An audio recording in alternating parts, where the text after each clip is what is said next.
For these trickier times, we dial up our exclusive MLB insider. We signed him to a contract. Skeeter Rosin. The guy was born to cover baseball. Skeeter, what's up, buddy?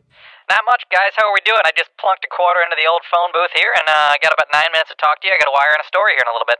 All right, Skeeter, we'll keep it quick. I know your time is valuable. And let's start off basic. What are your thoughts on the Cardinals thus far in 2012? Well, the Cardinals do look good as of right now.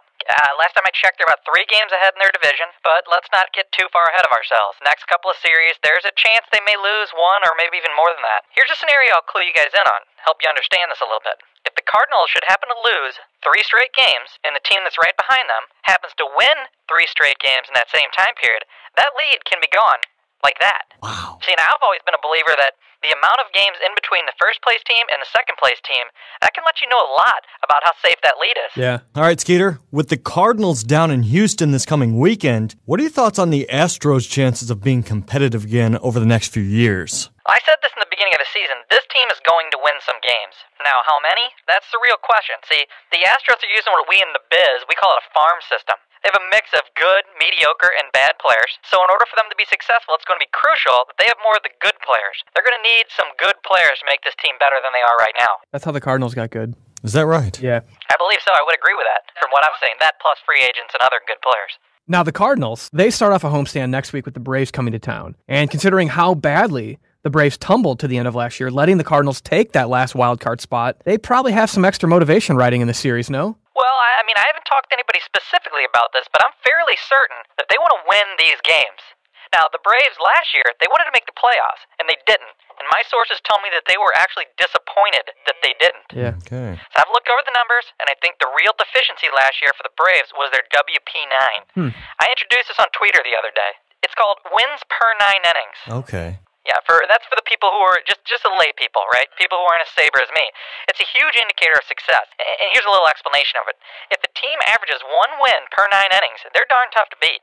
Now, on the flip side, if they play 9 innings and they get a loss instead of a win, it's going to be tough sledding.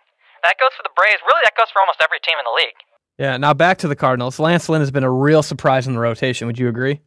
I think he's been a surprise. Yeah, he's been good. Some people thought he'd be good. Some people didn't. So, I mean, do you think he can keep it up, throughout the remainder of the season? See, I saw Lance Lynn in the minors a while back, and I actually thought to myself, this kid could be pitching in the big league someday, or he could be pitching in the high minor leagues. Here's a little insider nugget I'll let you feast on. Pitching coach Derek Lilliquist and Lance Lynn had a private meeting before the season started, and while I can't get into the specifics, I'm hearing that the conversation was focused on what Lance Lynn needs to do to become a better pitcher. So it's no shock to me that at least he's come out and done those things to start this season in being a better pitcher. That's his goal, is to be a better pitcher. Yeah, and I think he's done that. Skeeter, what's your take on Skip Schumacher? Is Mike Matheny ready to name him the starting second baseman? Can't say that for sure, but I do know one thing. Skip Schumacher means much more to this team than when he was on the DL. Now, I don't know that Matheny's ready to officially crown him a starter, but he will start games, probably. That makes him a starter on those days. See, the thing with Skip is that you know what you're getting. He's Skip. You're not going to get anything more or less than Skip on days when he plays, whether he starts or comes off the bench. Now, Albert Pujols is struggling out in L.A. Well, I'd say he's struggling, but it's early in the season. He could struggle worse.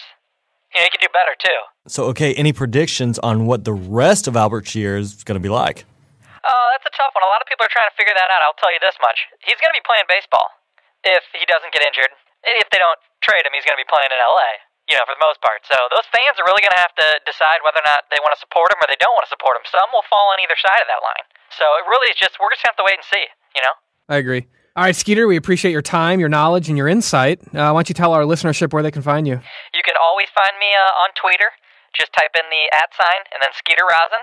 And then you can Google me. Just Google my name on google.com, and you'll find me. I'm going to be in the locker room. I'm going to have my paper and pencil ready. I'm going to be taking notes for you guys. Yeah. Great. Thank you, Skeeter.